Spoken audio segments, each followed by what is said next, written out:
Nakalalanghap pa rin daw ng kemikal mula sa dagat ang ilang residente sa Barangay San Miguel sa Bawan, Batangas. Samantala, humihingi na rin ng ayuda ang ilang residente at mangingisda dahil hindi pa rin sila pinapayagang pumalaot. Narito ang report ni Paul Hernandez.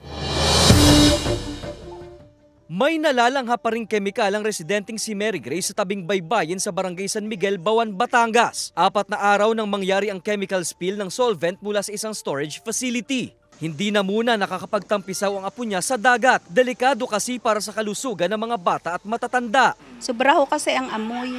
Talagang mabaho ho siya. 4 na araw na ring hindi nakakapangisda si George mula nang abisuhan silang itigil muna ang pagpalaot. Habang tenga ang bangka, nagre-repair muna siya ng mga gamit sa pangingisda. Magtitis muna ay hindi pwedeng lumaot eh.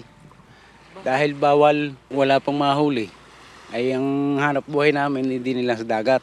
Hindi pa tiyak kung kailan sila makakapaghanap buhay muli sa dagat. Panawagan nila sa lokal na pamahalaan at sa may-ari ng storage facility na maayudahan sila. Para maitawid naman yung araw-araw na pang saing namin, pagkain.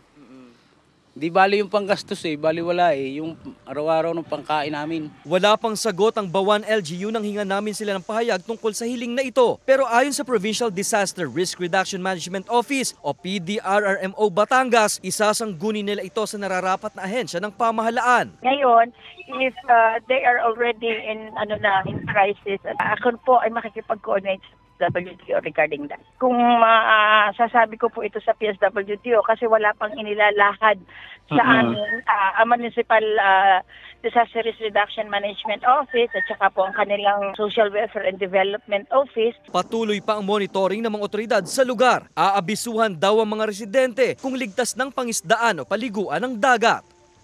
Kasama si Buhay Adante Jr., Paul Hernandez, Balitang Southern Tagalog.